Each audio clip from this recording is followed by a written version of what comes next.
चलिए जी कंटिन्यू करते हैं। वैसे तो ये हमने इवन लेंथ ऑन लेंथ की क्वेश्चन कर लिए। अब क्वेश्चन को पूरा लिखने की ज़रूरत नहीं है, तो बस जितना मेरे काम का क्वेश्चन है मैं उसी को लिख देता हूँ।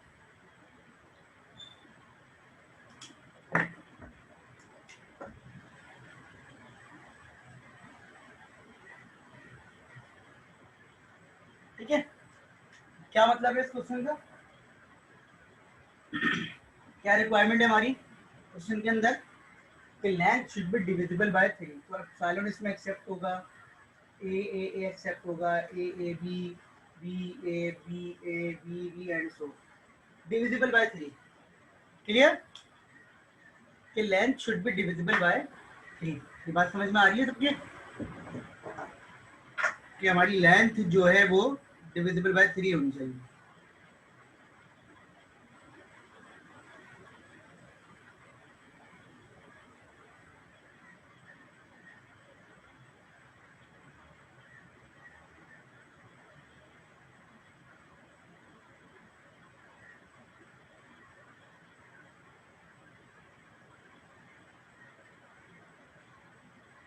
साइक्लिक नेचर है बिल्कुल, लेकिन लेंथ शुड बी डिविजिबल। जब तक मुझे क्वेश्चन समझ में नहीं आएगा मैं आगे नहीं बढ़ सकता। ठीक है, बाकी आपको पता है कि क्वेश्चन जो है वो कहता है कि आपको 3 से जो है वो लेंथ को रिपीट करना है। तो अगेन हम इसको ऐसे ही रखते हैं कि ए, इसका मतलब हो गया 1, इसका मतलब हो गया 2, इसका मतलब हो गया 3। तो length should be divisible by 3। अब बताएं ये सही है? इसका मतलब क्या है? 1 लेंथ, इसका मतलब है 2 लेंथ। अच्छा, जैसे ही मैंने एप्सिलॉन देखा तो मैंने इनिशियल स्टेट को क्या बना दिया? फाइनल बना दिया। जैसे ही मैंने एप्सिलॉन देखा तो मैंने इनिशियल स्टेट को क्या बना दिया? फाइनल। अब देखिए साइक्लिक नेचर में रिपीट कर रहा होता है क्वेश्चन अपने आप को। तो देखें ये 0 लेंथ है, ये 1 लेंथ है, ये 2 है। 2 के बाद क्या आएगा? 3, और 3 को क्या होना चाहिए? एक्सेप्ट। तो मैं इसको दोबारा से वहीं लिख दिया। ठीक है ना, इतना सिंपल सा क्वेश्चन है। तो अब अगर हम क्वेश्चन की रिक्वायरमेंट देखें तो 0 लेंथ एक्सेप्ट हो रही है, 1 reject, 2 reject, 3 accept, 4 reject, 5 reject, 6 accept, 7 8 9 accept and so on. Clear जी, बात समझ में आ रही है?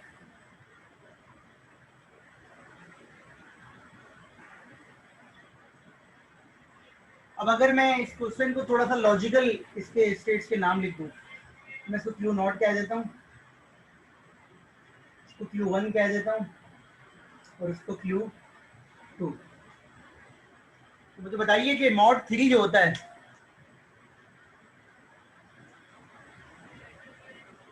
निशान जरूरत नहीं है और फिर वो जो है इररेलेवेंट हो जाएगा। 4 तक लेके जाओगे तो फायदा नहीं है। मैं आपको समझाता हूँ इस क्वेश्चन की लॉजिक। मुझे बताइए कि मॉड 3 जो होता है, 3 के रिमाइंडर कितनी तरह के हो सकते हैं? किसी भी चीज को 3 पे डिवाइड करें तो कितनी तरह के रिमाइंडर आ सकते हैं? निशान, किसी भी चीज को अगर 3 से डिवाइड करें तो कितनी तरह के रिमाइंडर आ सकते हैं?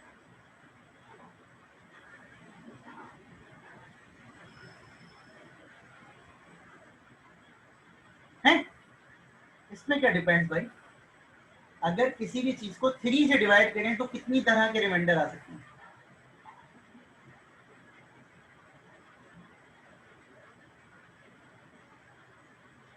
एक तरह का। अब बताएं 3 से रिमाइंडर कितनी तरह के आ सकते हैं? 0 1 2, बिल्कुल सही बात है। ठीक है, जो बिलाल ने आंसर किया ये सिंपल सा आंसर है। शायद आप मेरा सवाल नहीं समझ पा रहे थे। 0 1 या 2, इसका मतलब 3 तरह के रिमाइंडर आ सकते हैं। Is it clear to all of you? किसी भी चीज को अगर 3 से डिवाइड करें तो 3 तरह के रिमाइंडर पॉसिबल है, या तो 0 आएगा, या तो 1 आएगा, या तो 2 आएगा। ये बात समझ में आ रही है? सही। तो इसी का मतलब ये है कि 3 ही तरह के पॉसिबिलिटीज हो सकती हैं कि अगर लेंथ को 3 पे डिवाइड करें रिमाइंडर 0 आ जाए, लेंथ को 3 पे डिवाइड करें रिमाइंडर 1 आ जाए, या लेंथ को 3 पे डिवाइड करें रिमाइंडर क्या आ जाए? 2 आ जाए। तो देखिए मैंने 3 स्टेट बना दी, सिंपल। अब अगर कोई भी चीज़ यहाँ एंड होगी तो वो डिविजिबल बाय 3 है। फर्स्ट करें, मैं ये स्ट्रिंग इनपुट दे रहा हूँ, तो देखें ए बी ए, ये देखें ए बी फिर ए फिर बी फिर बी फिर बी, तो देखें 6 लाइन वहाँ एंड हो रही है। क्लियर हो रही है बात?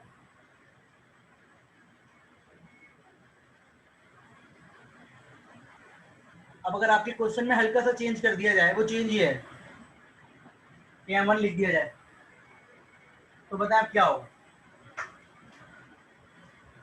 अगर आपके क्वेश्चन में चेंजेस कर दिए जाए और उसको 1 कर दिया जाए, तो अब क्या होगा?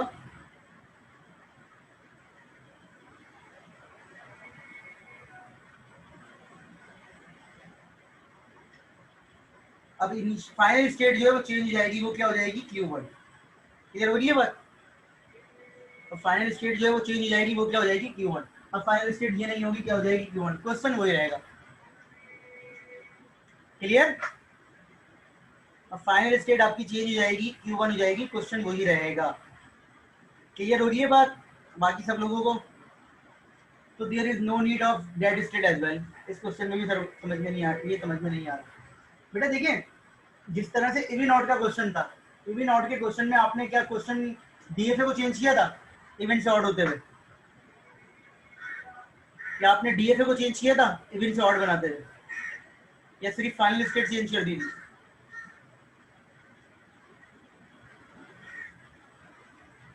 बस, तो इस क्वेश्चन में भी देखिए, जब मैंने रिमाइंडर चेंज किया है, तो इसका मतलब है डिविजिबल बाय 3 नॉट 3 रिमाइंडर 1 आना चाहिए। इसका मतलब है 1 4 7 एक्सेप्ट होना चाहिए। कौन से स्ट्रिंग एक्सेप्ट होने चाहिए? 1 4 7 10 लेंथ वाले, ऐसा ही है। तो अब आपकी फाइनल स्टेट क्यू नॉट नहीं होगी, क्या हो जाएगी? Q1, क्योंकि ये कौन सी स्टेट है जहां 1 का मल्टीपल है, मतलब 1 से 2 3 4 5 6 7। जी मोहम्मद साद।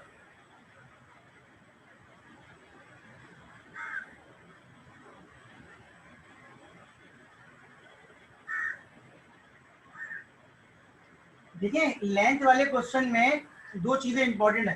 ठीक है, लिखा हुआ है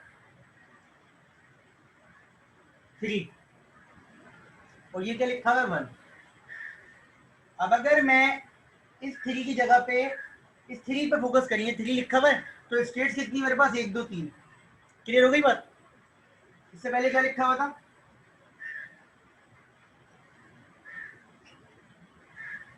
जो इवन लेंथ का था, ये इवन ऐसे ही लिखते हैं ना?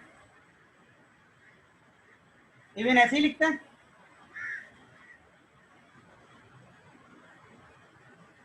बाकी सब बताइए, इवन ऐसे ही लिखते हैं? तो उसमें कितनी स्टेट थी? उस क्वेश्चन में कितनी स्टेट थी? 2। तो देखें 2, तो 2 था तो 2 स्टेट है, यहाँ 3 है तो कितनी स्टेट है? 3। क्लियर हो गई ये बात?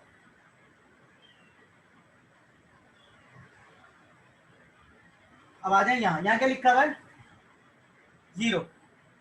तो स्टार्ट फ्रॉम 0 इंडेक्स, इसको 0 इंडेक्स कहते हैं, इसको 1 कहते हैं, इसको 2। इसका मतलब 0 स्टेट 1 2। तो अगर 0 है तो 0 वाली इनिशियल होगी, 1 है तो 1 वाली होगी। तो यहाँ पर मैं मिटा रहा हूँ, इधर देखें, यहाँ पहले क्या लिखा हुआ था? 0। तो कौन सी स्टेट फाइनल थी? 0 फाइनल थी। अब अगर मैं इसको 1 कर दूं तो ये वाली फाइनल हो जाएगी, 2 कर दूं तो ये वाली फाइनल हो जाएगी। Is it clear to all of you?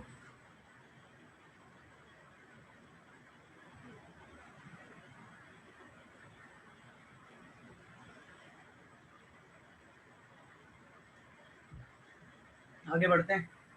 तो इसका मतलब है अगर मैं यहाँ 5 लिखूंगा तो आप 5 भी कर सकते हैं, 6 लिखूंगा तो 6 भी कर सकते हैं, यहाँ मैं 2 लिखूंगा तब भी आप कर सकते हैं, सिर्फ लेंथ बढ़ जाएगी और फाइनल स्टेट कौन सी हो जाएगी अकॉर्डिंग टू। ठीक है, तो इसको एक आध को देख लीजिए। इन सब के ट्रांजिशन टेबल आपने बनाने हैं लाजमी अपनी कॉपी में, जब आप इसकी प्रैक्टिस करें तो।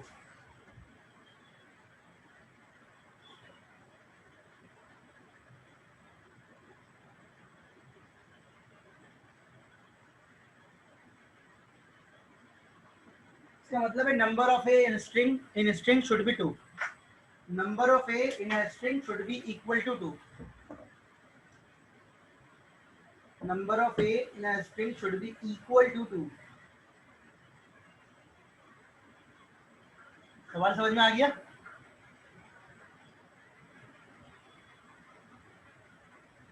क्या इस क्वेश्चन में कहीं ये लिखा हुआ है कि दोनों ए एक साथ आने चाहिए?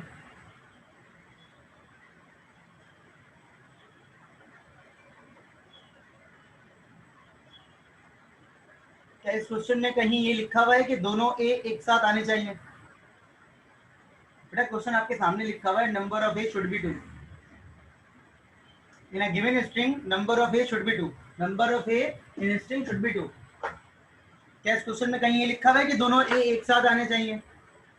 क्या इस क्वेश्चन में कहीं ये लिखा हुआ है कि ए के शुरू में आना चाहिए, ए के आखिर में आना चाहिए? क्या लिखा हुआ है कि दोनों ए बिल्कुल अलग अलग आने चाहिए? क्या ये लिखा हुआ है कि बी कितने आने चाहिए? कुछ भी नहीं लिखा हुआ ना, सिर्फ क्या लिखा हुआ है number of A should be 2। इसका मतलब जो नहीं लिखा हुआ वो 100% हो सकता है, लेकिन ए जो है वो 2 से ज्यादा नहीं होने चाहिए, 2 से कम नहीं होने चाहिए। तो कहीं पर भी ये नहीं लिखा हुआ कि बी कितने होने चाहिए, तो आपने सोचना भी नहीं है, बी जितने भी होना चाहे हो सकते हैं। क्लियर हो गई ये बात? तो अगर हम इसके स्ट्रिंग लिखें तो देखें सबसे छोटा स्ट्रिंग क्या होगा इसका, ए, फिर होगा ए बी, फिर होगा ए बी, फिर होगा ए बी, फिर हो सकता है A B and so on. सही है? इन सब में नंबर ऑफ ए कितने हैं? 2 हैं। ये भी हो सकता है कि बी डबल है, बी एंड सो ऑन। ठीक है, बी से भी स्टार्ट हो सकता है, B A B and so on. सही है? तो हर वो स्ट्रिंग जिसमें 2 ए होंगे वो एक्सेप्ट होगा, चाहे वो ए से स्टार्ट हो, बी से स्टार्ट हो, चाहे ए पे एंड हो, चाहे बी पे एंड हो। ये वाली लॉजिक हम सोच ही नहीं रहे। हम क्या सोच रहे हैं कि सिर्फ ए कितने होने चाहिए? एग्जैक्टली 2। Is it clear? इसका मतलब है इस क्वेश्चन में हमारे लिए बी इंपॉर्टेंट नहीं है। ऐसा नहीं है कि हम बी को रिजेक्ट कर देंगे, बी आएगा तो उस पे हमारे क्वेश्चन पे कोई फर्क नहीं पड़ना चाहिए। बी आने से हमारी थिंकिंग पे, हमारे क्वेश्चन की लॉजिक पे कोई फर्क नहीं पड़ना चाहिए। क्लियर?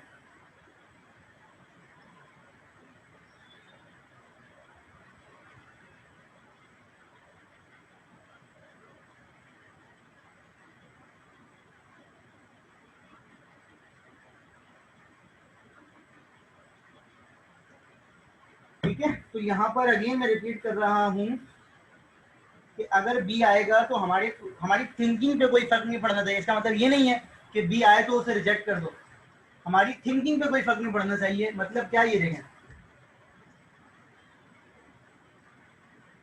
हमने स्टार्ट किया ए से, अब हम खड़े हैं, शुरू में 2 ही ऑप्शन है, या तो ए आएगा या बी आएगा, ऐसे ही ना? अगर कैपिटल ए पे खड़े हुए हैं स्टार्ट में तो शुरू में 2 ही ऑप्शन है, या तो स्मॉल ए आना चाहिए या स्मॉल बी आना चाहिए, ऐसा ही है।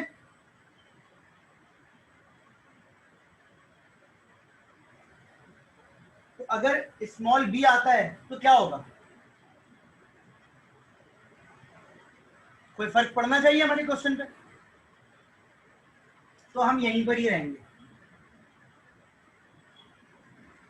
अगर स्मॉल बी आता है तो हम अपनी पोजीशन चेंज नहीं करेंगे, हम यहीं खड़े रहेंगे। क्यों खड़े रहेंगे? क्योंकि हमें उसको इग्नोर करना है। इग्नोर करने का मतलब ये नहीं होता उसको रिजेक्ट कर दो, उसको बुलाओ, उस पर ट्रांजिशन करो, लेकिन अपनी पोजीशन चेंज ना करो, अपनी पोजीशन पे कोई फर्क ना डालो। ये पॉइंट समझ में आ रहा है? इसका मतलब ये होता है कि किसी चीज को आप कंसीडर करके इग्नोर कर रहे हैं, कंसीडर करके इग्नोर कर रहे हैं, रिजेक्ट नहीं कर रहे, इग्नोर कर रहे हैं। मेरी बात समझ में आ रही है?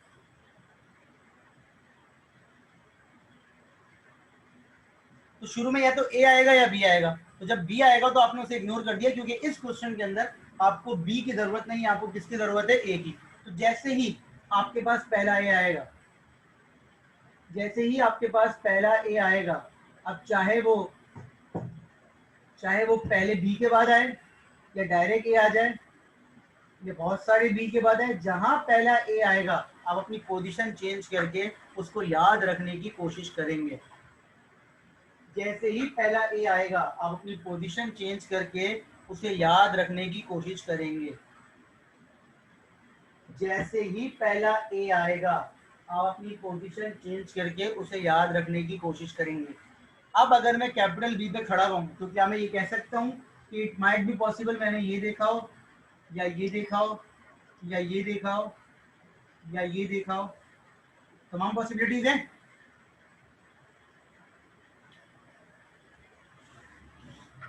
ऐसा ही है ना, इन तमाम पॉसिबिलिटीज में से कोई एक काम किया होगा। इन तमाम पॉसिबिलिटीज में सबसे कॉमन चीज क्या है?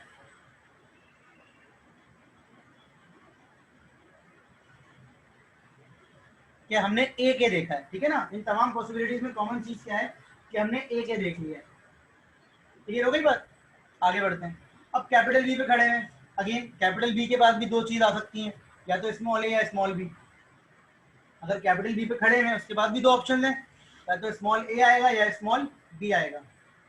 तो अगर स्मॉल बी आएगा तो क्या करना चाहिए? उसे काउंट करना चाहिए या इग्नोर करना चाहिए? इग्नोर, बिल्कुल। तो यहीं खड़े रहेंगे, अगर स्मॉल बी आता है तो यहीं खड़े रहेंगे।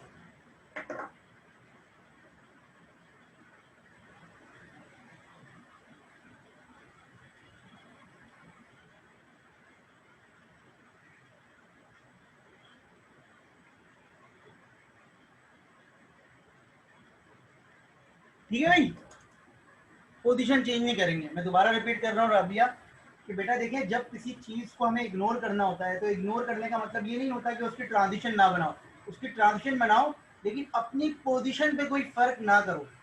तो देखिए मैं कैपिटल बी पे खड़ा हूँ, हम डीएफए पढ़ रहे हैं। डीएफए की प्रॉपर्टी क्या है कि दोनों स्टेट क्या होनी चाहिए, दोनों ट्रांजिशन होनी चाहिए। मतलब अगर ए और बी है तो दोनों ट्रांजिशन होनी चाहिए, हर स्टेट पे हर अल्फाबेट की ट्रांजिशन होनी चाहिए, यही प्रॉपर्टी है ना। तो कैपिटल बी पे स्मॉल ए भी आना चाहिए, स्मॉल बी भी आना चाहिए। अब स्मॉल बी आया तो हमने उसे इग्नोर कर दिया। क्यों इग्नोर कर दिया? क्योंकि हमें उससे कोई फर्क नहीं पड़ता। लेकिन जैसे ही ए आएगा तो मैं उसे याद रखूंगा और मैं अपनी पोजीशन चेंज कर दूंगा। अब इतने क्वेश्चन से क्या मैं ये रिजल्ट कंक्लूड कर सकता हूं कि मैंने दो ए देख लिए हैं? क्या अगर मैं सी पे खड़ा हूं तो क्या ये बात सही है कि मैंने दो ए देख लिए हैं? तो क्या मैं इसको फाइनल स्टेट बना सकता हूं?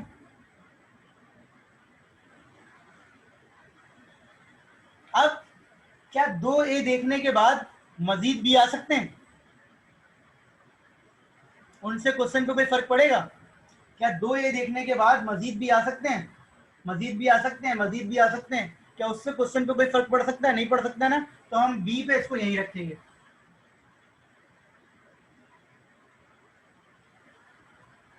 लेकिन अगर दो ए के बाद मजीद ए आता है तो क्या होना चाहिए?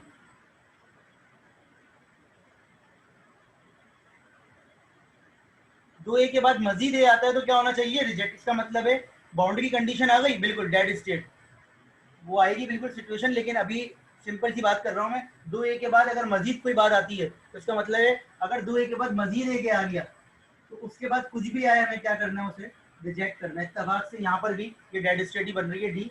यहाँ पर ये देखें, अब ए आए या बी आए दोनों को रिजेक्ट करो। ये तीन हो चुके हैं। Is it clear to all of you? और समझ में आ गई?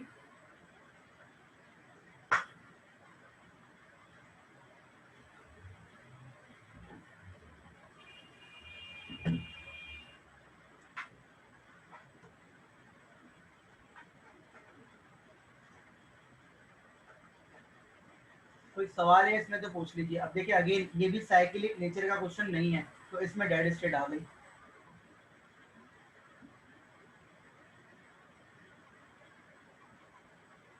इसमें एक सर्टेन कंडीशन के बाद आप हर चीज को क्या कर रहे हैं? इग्नोर कर रहे हैं। इग्नोर मतलब रिजेक्ट कर रहे हैं। कोई सवाल?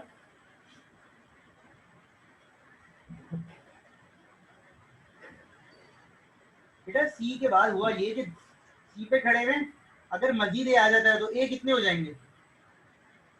थ्री। तो थ्री को तो हमें रिजेक्ट करना है, तो हम इसको ले जाए एक ऐसी जगह पे जहां से दोबारा एक्सेप्ट नहीं हो सकता। नहीं जरूरी नहीं है बेटा, ये जरूरी नहीं है।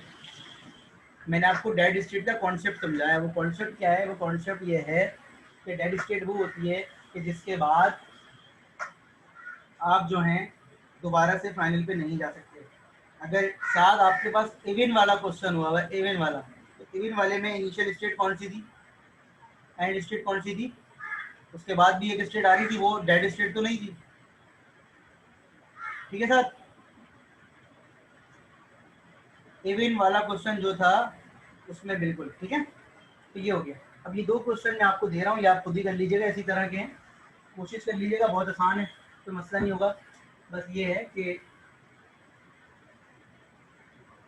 ये भी कर लीजिएगा और ये भी कर लीजिए। वैसे ही क्वेश्चन है जैसे लेंथ के किए थे, ठीक है, बहुत आसान है, 2-2 सेकंड में हो जाएंगे, बिल्कुल उसी लॉजिक पर रहते हैं। ठीक है, तो नंबर ऑफ है एटलीस्ट 2 और एटमोस्ट 2, सही है यहाँ तक। ठीक है, इनके ट्रांजिशन टेबल भी हाथ के हाथ बना लीजिएगा।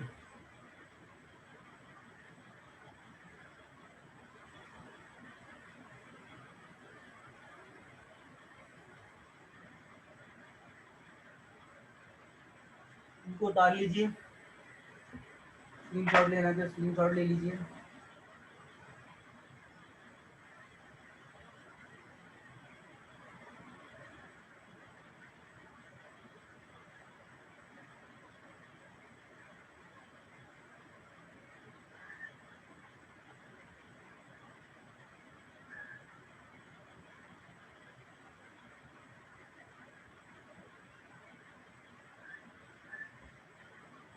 ठीक है भाई, मिटा रहा हूँ।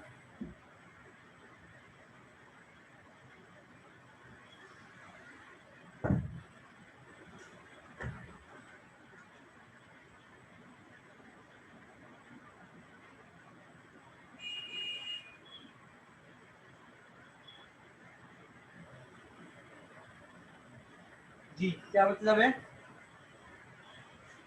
शाबाश।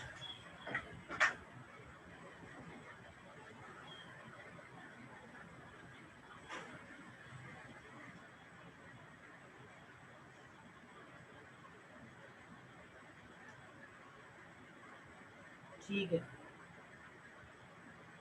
नंबर ऑफ शुड बी बनाए, डिजाइन करें, शाबाश, कॉपी में बनाए, शाबाश। 2 मिनट है आपके पास, कोशिश कीजिए, फिर जो है मैं बनाता हूँ।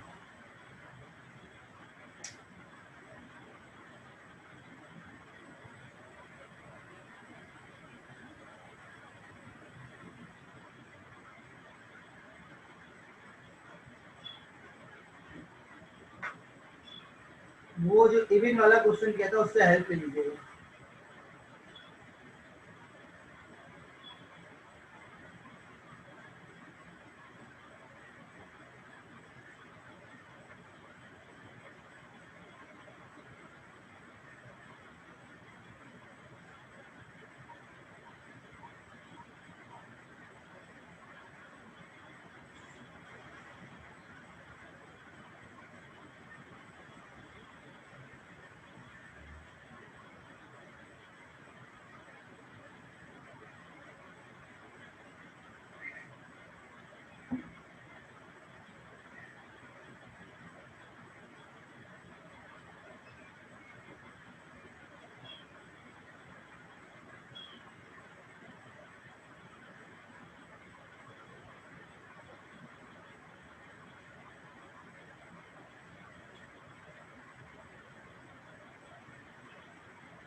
ठीक है, आप लोगों ने किया है तो मैं ये बना रहा हूँ, तो बताइएगा कि ऐसा किया या कुछ और किया है।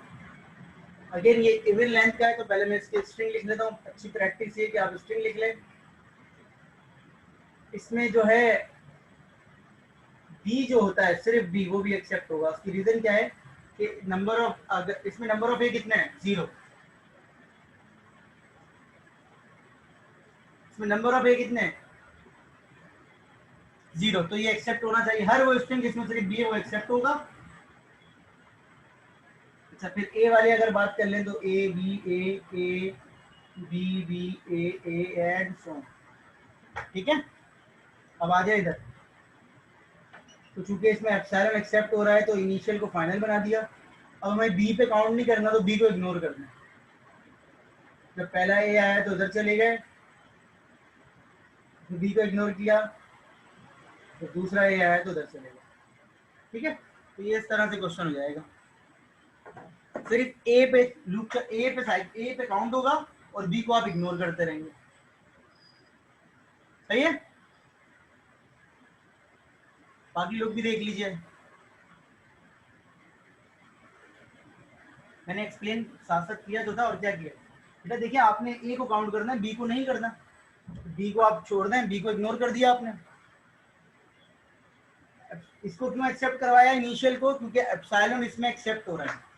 इसको क्यों करवाया इनिशियल को? क्योंकि इसमें एप्सिलॉन एक्सेप्ट हो रहा है। एक आया तो ऑड हो गया, दूसरा आया तो इवन हो गया, फिर ऑड फिर इवन। सिर्फ ए पे काम कर रहे हैं, बी को उसकी जगह पे रख रहे हैं। बी से आपके क्वेश्चन पे कोई फर्क नहीं पड़ रहा, बी से आपके क्वेश्चन पे कोई फर्क नहीं पड़ रहा। दोबारा रिपीट कर रहा हूँ, शुरू में ए आएगा या बी आएगा, तो बी आया तो इग्नोर, जैसे ही पहला ए आया आपने अपनी पोजीशन चेंज कर ली। फिर एक हो गया, जब एक के बाद एक और एक आता है तो कितने हो जाते हैं? दो, दो होते हैं इवन, तो ये इवन हो गया। फिर ऑड फिर इवन। बी पे आप अपनी पोजीशन को चेंज नहीं कर रहे, ऐसे बनाया था।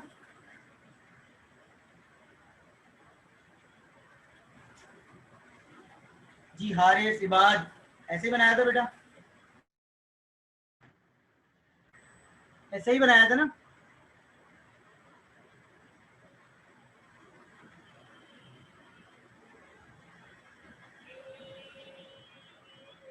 ऐसा बनाया था या डिफरेंट बनाया था थोड़ा सा? जी आवाज आ रही है मेरी? ठीक है, आगे बढ़े, नेक्स्ट क्वेश्चन पे चलते हैं।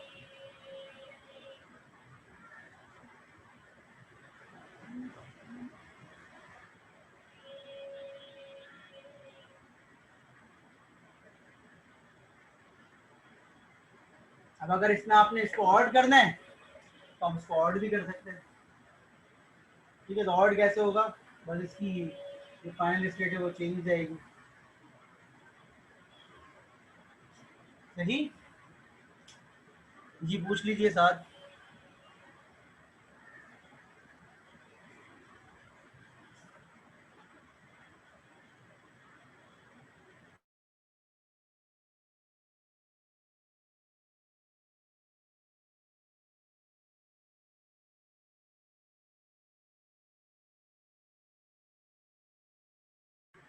एप्सिलॉन का ऑप्शन है इसमें?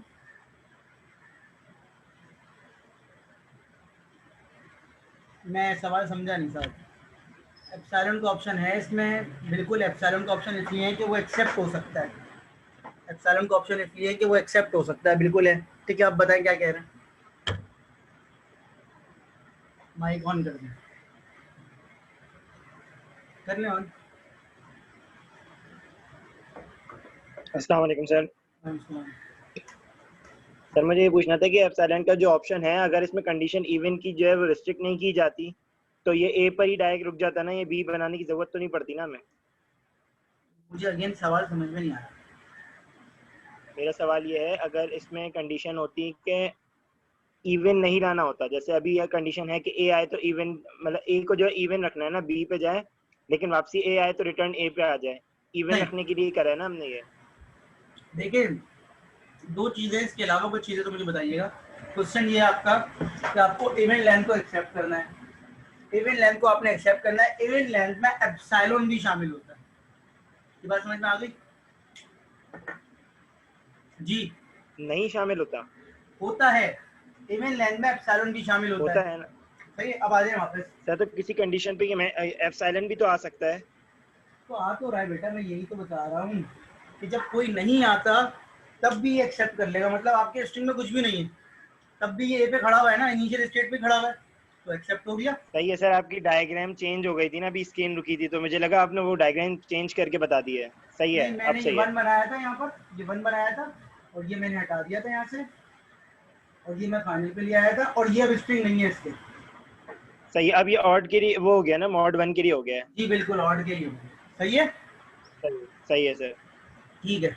अब आगे से और कोई सवाल किसी और का?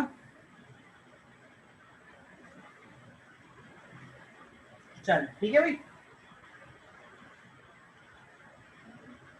अगला सवाल करें।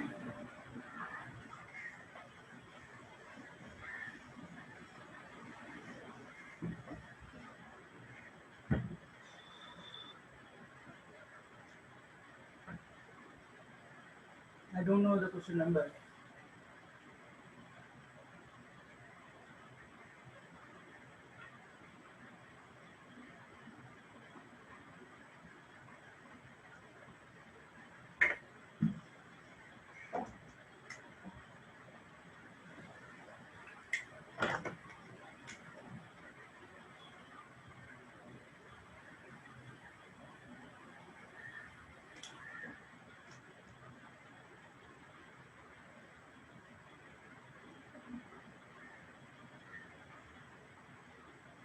जी क्वेश्चन समझा दीजिए मुझे, क्या मतलब है क्वेश्चन का। शाबाश।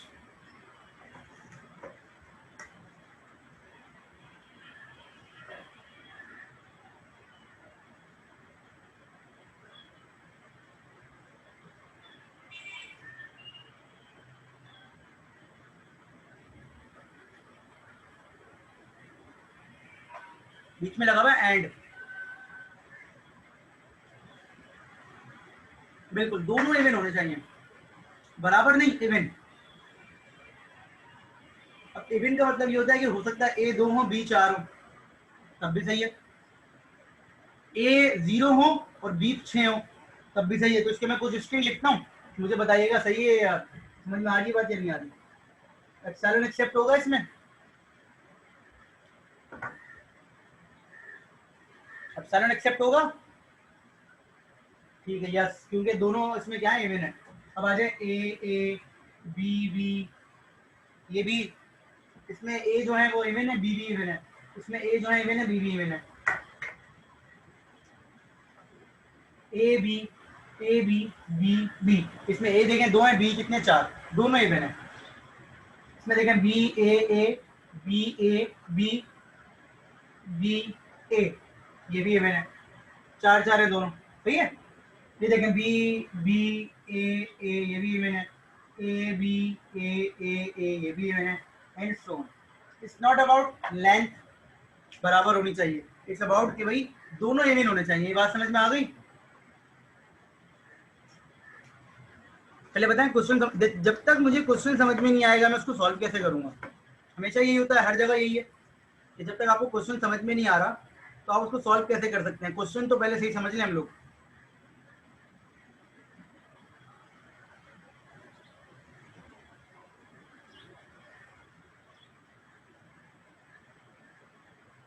तो ये क्वेश्चन समझ में आ गया सबके। अब मुझे बताइए,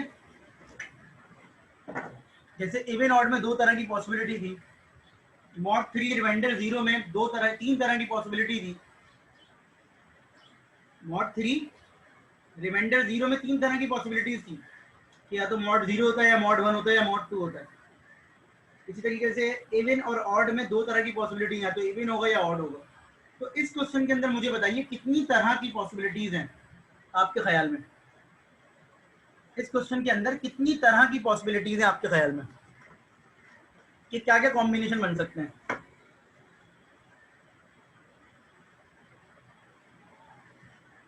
एक सवाल नहीं सुना शायद।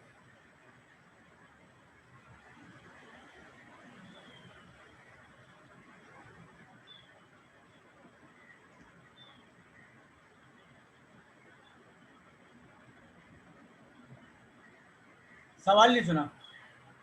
पॉसिबिलिटीज का मतलब आंसर नहीं है, पॉसिबिलिटीज का मतलब है जितनी पॉसिबिलिटीज हो सकती हैं। इवन वाले क्वेश्चन में इवन आपका आंसर था, लेकिन आपको पता था ऑड की भी पॉसिबिलिटी है। इसी तरीके से मॉड 3 रिमाइंडर 0 में आपका आंसर था मॉड 3 रिमाइंडर 0, लेकिन आपको पता था रिमाइंडर 1 और रिमाइंडर 2 की भी पॉसिबिलिटी है, ऐसा है या नहीं है?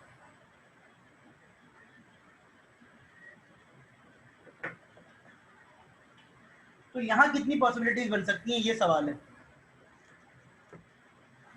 बिल्कुल 4 बन सकती हैं, अरीबा ने जवाब दे दिया है, 4 बन सकती हैं।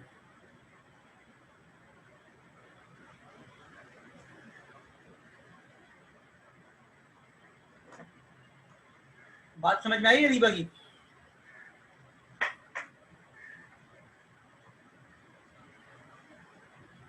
मैंने कॉम्बिनेशन का एग्जैक्टली वर्ड तो यूज नहीं करूंगा ना, वरना तो समझ में आ ही जाएगा। मैं तो ऑटोमेटिक ही डोमेन में रहते हुए सवाल पूछूंगा ना सर। अगर मुझे जवाब डायरेक्ट बताना हो तो मैं खुद लिख दूं। मैं तो इस तरीके से पूछूंगा जिस तरीके से मैं पढ़ा रहा हूँ। मैंने पूछा पॉसिबिलिटीज कितनी है, तो आप बोलेंगे सर देखें क्वेश्चन सोल्व नहीं कर रहा, मैं आपको पॉसिबिलिटीज बता रहा हूँ। ए के लिए इवन और बी भी इवन हो सकता है, ऐसा ही है। एक स्ट्रिंग ऐसे आ सकते हैं कि जिसमें ए इवन हो और बी भी इवन हो, ऐसा ही है।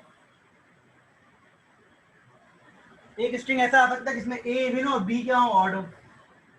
एक स्ट्रिंग ऐसे आ सकते हैं जिसमें ए ऑड हो और बी क्या हो, इवन हो। और एक ऐसे आ सकते हैं जिसमें दोनों ऑड हो। ये बात समझ में आ गई?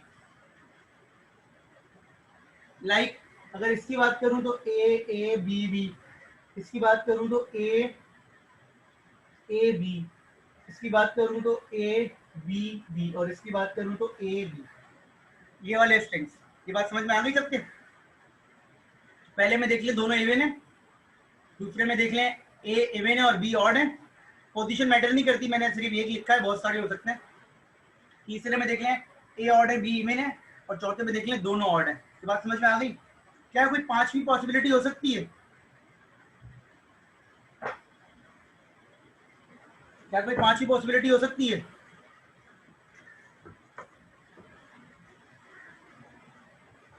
पॉसिबिलिटी का मतलब ये होता है कि जो चीजें आ सकती हैं वो क्या क्या हो सकती हैं। कुछ क्वेश्चन ऐसे होते हैं साथ कि जिसमें हम ये पहले से पता कर सकते हैं, कुछ क्वेश्चन ऐसे होते हैं जिसमें हम पता नहीं कर सकते। तो ज्यादातर जो साइक्लिक नेचर के क्वेश्चन होते हैं उसमें हमें पहले से पता चल जाता है कि क्या क्या पॉसिबिलिटीज हैं। राइट आंसर उसमें से कोई एक होगा जो क्वेश्चन की रिक्वायरमेंट है।